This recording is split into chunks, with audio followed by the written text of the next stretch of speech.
You want details? Fine. I drive a Ferrari 355 Cabriolet. What's up? I have a ridiculous house in the South Fork. I have every toy you can possibly imagine. And best of all, kids, I am liquid. So, now you know what's possible. Let me tell you what's required. Life advice, rr@gmail.com. Okay, we have a little bit more feedback now that's being sent our way from Kyle, which I appreciate. So I'm not saying it's going to be a staple, but sometimes there are people that chime in. I go, you know what, this guy's a real straight shooter with middle management written all over him. All right, Will checks in, says on the dog poop disposal follow-up, because here's my code. If I'm walking my dog and the trash has not been picked up, I feel like it's free game to make a deposit, as it'll be whisked away in the near future. All right, so he's talking full, not even full, but like there's trash in a can that's out in the open. If the trash has already been picked up and I'd be leaving a base layer of dog poop for my neighbor's week of trash, I find that to be beyond the pale. This guy can really turn a phrase. Is this an acceptable take, or am I still kind of being a jerk? I think that's fair. I think that's totally fair. Best case fair. scenario, I think. Yeah, base layer poop, nobody wants that. 7 days, depending on what the humidity is, not entirely cool. I'm going to tell you right now, a guy let his dog just go right in front of my house. And the front of my house is a sidewalk, you know? I'm right in it. I'm in the big city. So garage, open it up, couple grenades on the way out, and I wasn't thrilled. So you know what I did? I went back and looked at the security cam, and I found the guy. And I noticed that he had a big dog in the front and a little dog in the back, and the little dog was basically just losing itself. And the owner didn't even know. So I go, you know what? I could probably figure out who this guy is. Small neighborhood, people walking their dogs. He's probably got a daily routine. Maybe I could get really weird and time it out and wait for him. That seems like a waste of time. 3 days in a row of that. This isn't a stakeout here. You're not working for any arm of law enforcement. So you can probably put your time to better use than that. But then I saw that. I go, that poor dog was just getting dragged behind by the big dog. And, it just went. Nature, man. Science. So I wasn't even mad at anybody on that one. And I did handle it. I handled it on my own. So I know people that don't think I like dogs. I get dogs. You look at them, the way they look back at you, it's incredible. They always like you. Think about that. What else in your life gives you that high of an approval rating than a dog? There's nothing. But I don't have one because I want to be, I'm not selfish. I'm selfless because I know a dog for me, when things are normal, like, hey, dog, guess who's going away this weekend? Me.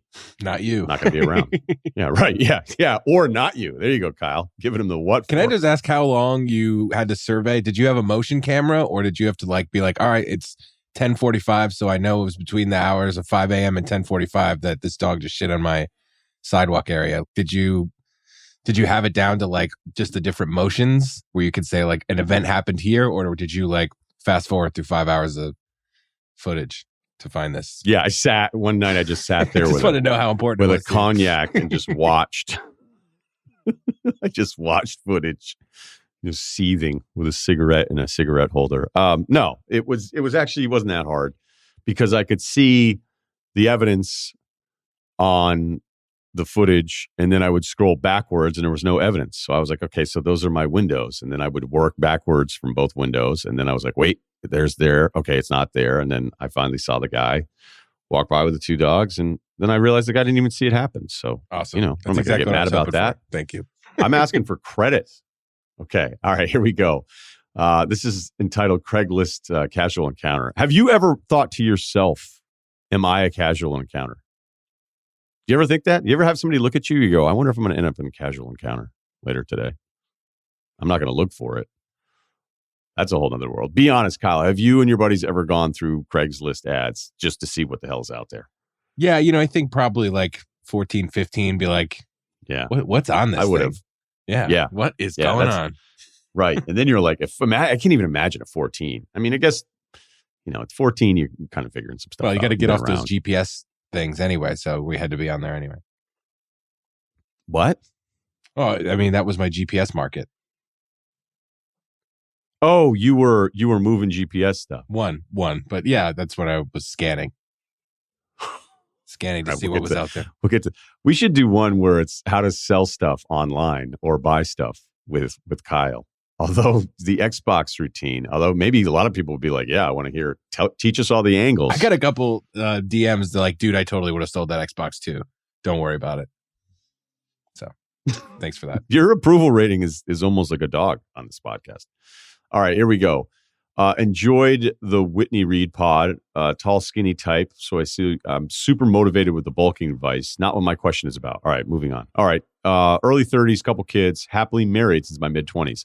I have two core groups of friends, high school and college. Each group stays in contact quite a bit. Before kids came into the picture, used to do yearly trips with each group to Vegas or back to our college town, and still have active group text with each of the guys. Only problem is none of these core guys lives within driving distance. All right, got it. Chicago area, mostly every one of the two groups are in the Northwest or West Coast. I'll tell you this, though. If you married a girl from Chicago and you have friends that have also married girls from Chicago and they live in other cities, don't worry about it, because the big secret about marrying a girl from Chicago is she surprises you that you have to move back to Chicago.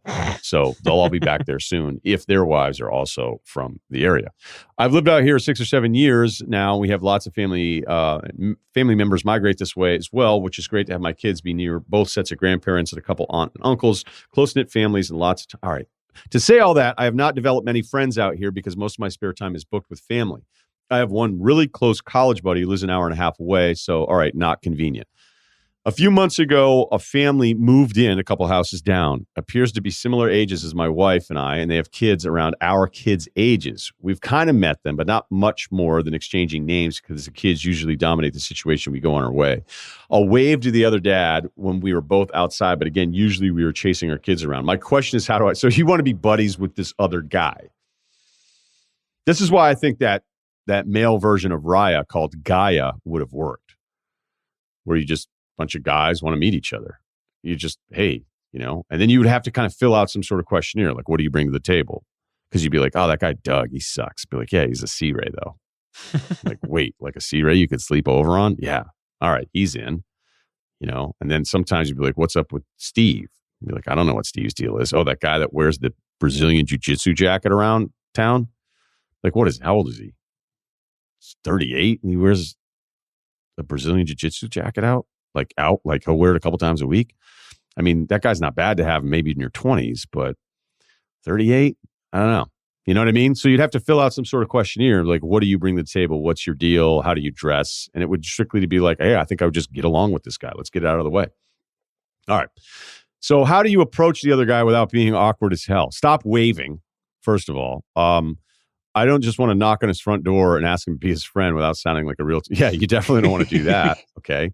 I'm obviously already in my head about it. See, now I'm loving this email because these guys thought it all out. He really wants to be friends with this other dude because he doesn't have any friends, but you don't know what to do. He says he feels ridiculous writing this email, but we don't have any other families that I've seen in our neighborhood, same age, similarly aged kids. It would be great to have a guy friend within walking distance you can just grab a beer with, shoot the shit, or go play 9 holes with. I've got friends who can spend all day Saturday bar hopping or all day golfing. As fun as that is, I don't want to be away all day from my kids, and having a friend in a similar life stage as us would be great. Okay, yeah, I mean, this is kind of like the person that asks when it's going to happen for them. I've female friends that, maybe aren't married yet, and they just go like, oh, I can't believe this. When's it going to happen for me? I mean, look, guys do it too, but we've talked about this. The science of it is a little bit more stressful for women, which I think all of us men need to do a better job of understanding. So when you start thinking about it, that's when none of this stuff happens. You know how like people in relationships will say, oh, we met when it was like when I was least expecting it, or I wasn't even planning on going out that night. So you're mentally in a mode of, like, I don't think any of us are great at being on the air until you just accept that, hey, I'm pretty good and I'll be fine. And then once you do that, you become even better. And it's the same way with the vibes that you're giving off. So if you're giving off anxious neighborhood guy vibes and this guy's actually cool, he's going to smell it on you and you're fucked. So I think the best thing would be find out where he's from. Because if he's from the Northeast, you're probably screwed. But don't do too much. Like, don't start looking at his Instagram profile and then liking 7 photos in a row and you don't even realize. And then it's going to be like, he's going to be telling his wife, he's like, that guy liked all my photos. What the hell's wrong with him? Why don't you just ask for a play date with the kids? You host it. But don't talk it up too much. Make it quick, because you don't know what world is. If this guy has really cool, awesome friends, then maybe he doesn't want to be friends with you. But yeah, you can't be eager about this one. We're still in a quarantine here. Depends on who you believe and when we're coming out. I don't know what to believe anymore. But there's going to be opportunities. But it'd be hilarious if this guy just started walking his kids around the neighborhood like 5 times a day, just hoping to bump into them, like a guy that joins a membership or a gym membership only to run into an instructor or something like that. But yeah, don't stop thinking about it so much. I would use the kids at some point. Hey, you want to bring the kids over? Screw around in the backyard. And that's it. Talk less. Don't sell yourself. Don't talk yourself up. Don't even let him realize that you're kind of hitting on him as a buddy. And that'll be the best way to go about it.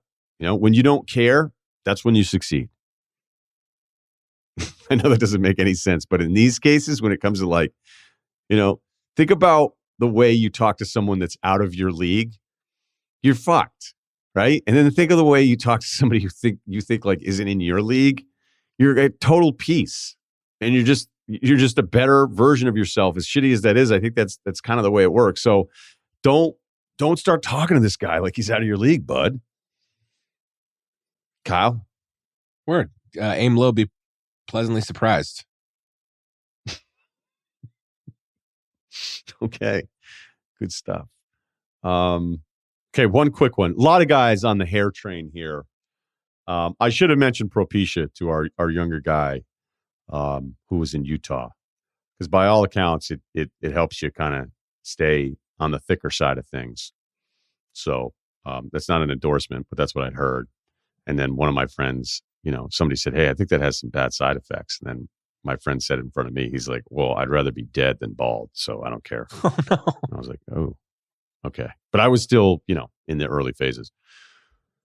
So let's see here. All right. Yeah. We'll just do a quick one. I'm 35. About 3 years ago, I started shaving my head because I was going bald. This past December, my then girlfriend. So wait a minute. So we're talking 2020. All right. And I made a bet for $100 that I wouldn't grow my hair out for 6 months. I said that was easy money and agreed. Since then, we have recently broken up, but I haven't cut my hair yet.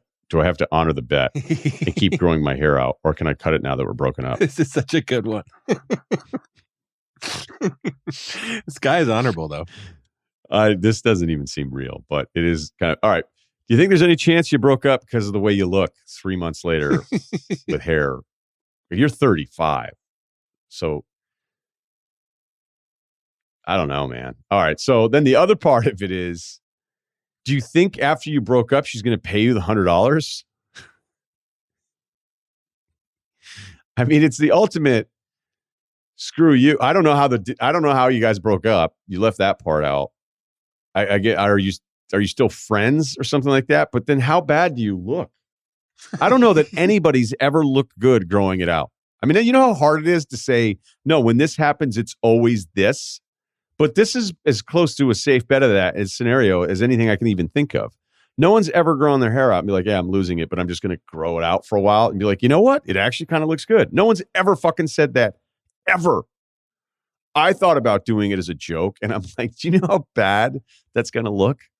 And then you're like, do you want to look worse? I'm like, all right, I'm not going to do that. So I didn't do it. So do you talk to her? So think how dumb this is. If you're broken up, so things aren't great because it's still sort of fresh here. It's only been a couple months. You're going to keep looking worse to probably not even get the $100 back from the person that broke up with you in the first place. Cut your hair, man. Get back out there. It's $100. We'll talk to you Wednesday.